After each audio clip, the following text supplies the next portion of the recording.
మూసికి నిధులు ఇవ్వలేదు, regional ring road పూర్తి చేస్తామని చెప్పలేదు. మరి ఏమి ఇవ్వడానికి మీ జాతీయ అధ్యక్షుడిని తీసుకొచ్చిరని నేను అడుగుతున్నా. ఎన్నికల సందర్భంగా మా పొన్నం ప్రభాకర్ గారు చెప్పిండ్రు, బీజేపీ ఏమిచ్చిందా అంటే గాడిద గుడ్డిచ్చిందని పార్లమెంట్ ఎన్నికల్లో చెప్పిండ్రు. ఇవాళ నిజంగానే బీజేపీ జాతీయ అధ్యక్షుడు తెలంగాణ రాష్ట్రానికి వచ్చేటప్పుడు గాడిద గుడ్డు తీసుకొచ్చిండు తప్ప ఆనా పైసా కూడా ఇవాళ ఇవ్వలే.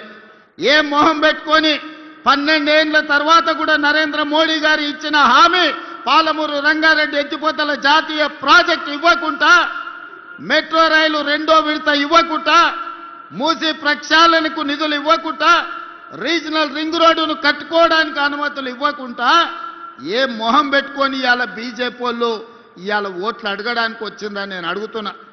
ఇవాళ సూటిగా నేను అడుగుతున్న బీజేపీ నాయకులను, బీఆర్ఎస్ బీజేపీ బంధం ఫెవికాల్ బంధం కాదా? వీణా వాణి బంధం కాదా? మీ శరీరాలు వేరైనా మీ తలలు ఒక్కటే కాదా?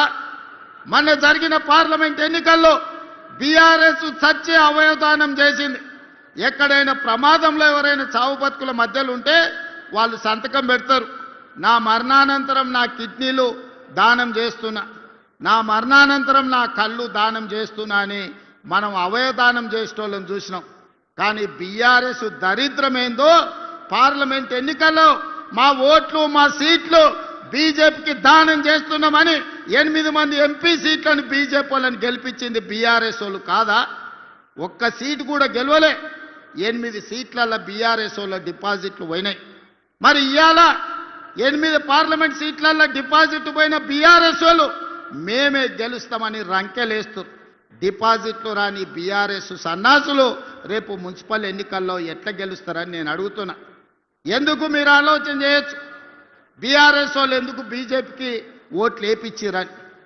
దోపిడీ చేసిండ్రు, వేల కోట్ల రూపాయలు కొల్లగొట్టిరు. ఇవాళ బీజేపీ జాతీయ అధ్యక్షుని, హోంశాఖ సహాయ మంత్రిగా పనిచేస్తున్న ఈ జిల్లా పార్లమెంట్ సభ్యుడు బండి సంజయ్ గారిని కిషన్ రెడ్డి నేను సూటిగా అడుగుతున్నా. కాళేశ్వరాన్ని ఏటీఎంగా మార్చి వేల కోట్లు కొల్లగొట్టిందని అమిత్ షా నరేంద్ర మోడీ గారు తెలంగాణ రాష్ట్రంలో అన్నమాట వాస్తవం కాదా? ఇలా కాళేశ్వరం మీద కమిషన్ వేసి అవినీతి లెక్కలు తేల్చి వీళ్ళని అరెస్టు చేయండి అని రాష్ట్ర ప్రభుత్వం శాసనసభలో చర్చ చేసి కేంద్రానికి పంపిస్తే సిబిఐ విచారణ ఈ రోజు వరకు ఎందుకు మొదలు పెట్టలే? దీనికి సమాధానం బండి సంజయ్ కిషన్ రెడ్డి చెప్పాల్సిన అవసరం లేదా?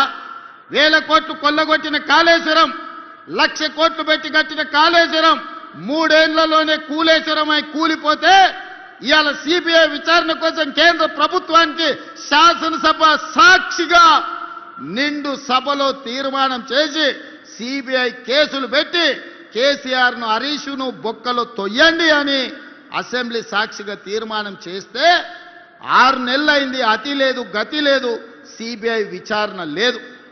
మరి దేశ ప్రధానమంత్రి అమిత్ షా గారు కాళేశ్వరాన్ని ఏటీఎంగా మార్చుకొని వేల కోట్లు కేసీఆర్ కొల్లగొట్టిందని చెప్పినప్పుడు విచారణ చేసి బొక్కలేమని మీకే కదా మేము అధికారం ఇచ్చింది.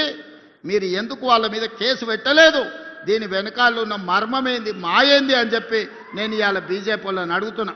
ఫార్ములా ఈ రేస్ పేరు మీద కోట్ల రూపాయలు కొల్లగొట్టి కేటీఆర్ గారు అవినీతి అక్రమాలకు పాల్పడ్డాడని చర్యలు తీసుకోవడానికి అనుమతి ఇవ్వమని, ఐఏఎస్ ఆఫీసర్ల మీద అనుమతి ఇవ్వమని కేంద్రానికి లేఖ రాస్తే 6 నెలల నుంచి ఢిల్లీలోనే ఆ లేఖ మూలుగుతుంది.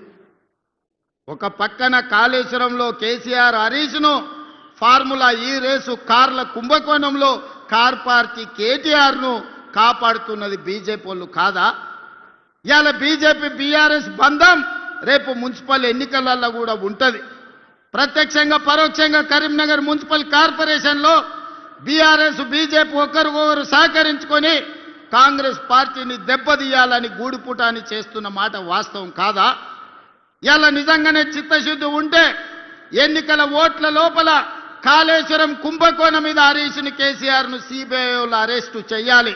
ఫార్ములా ఈ రేసులో కేటీఆర్ను అరెస్టు చేసిన తర్వాతనే బీజేపీలు తెలంగాణ రాష్ట్రంలో ఓట్లు అడగాలి. మీ కుమ్ముక్కు రాజకీయాలు, మీ ఫెవికల్ బంధం రాజకీయాలు తెలంగాణ సమాజం గమనిస్తలేదని మీరు అనుకుంటే మీ అమాయకత్వమే అవుతుంది తప్ప ఇంకొకటి కాదు. అందుకే ఇవాళ సూటిగా అడుగుతున్న బీజేపీ నాయకులను, మీ జాతీయ అధ్యక్షుడు వస్తే అనా పైసా దేడు గాడిద గుడ్డు తీసుకొస్తాడు. ఈ రోజు అవినీతికి పాల్పడ్డ బీఆర్ఎస్ వాళ్ళని మీరు కాపాడుకుంటూ మీరు ప్రొటెక్షన్ మనీ తీసుకుంటున్నారు వాళ్ళ దగ్గర.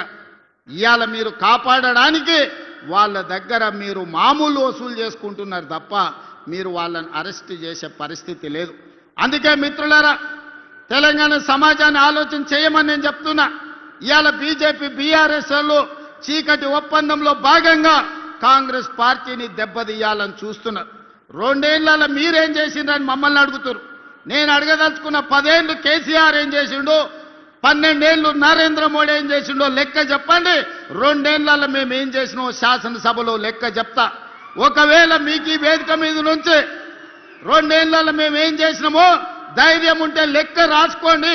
గుండె బగిలి సస్తారు బీజేపీ వాళ్ళు, బీఆర్ఎస్ వాళ్ళు. లెక్క రాసుకోండి అని చెప్పి నేను ఈ వేదిక మీద నుంచి చెప్పదలుచుకున్నా.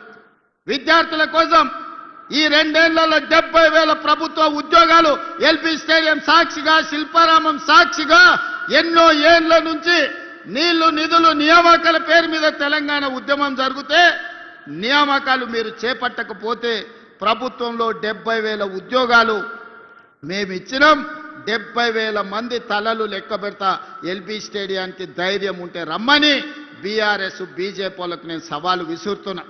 ఇవాళ మీరు బీసీ ఎస్సీ హాస్టళ్లు ప్రకటిస్తే 5 పైసలు ఇవ్వకపోతే ఎక్కడెక్కడనో రూములలో బాత్రూమ్ లేక పిల్లలు కష్టపడుతుంటే 100 యంగ్ ఇండియా ఇంటిగ్రేటెడ్ రెసిడెన్షియల్ స్కూళ్లు మంజూరు చేసి 20,000 కోట్ల రూపాయలతోని ఈ రోజు పనులు ప్రారంభించినాం.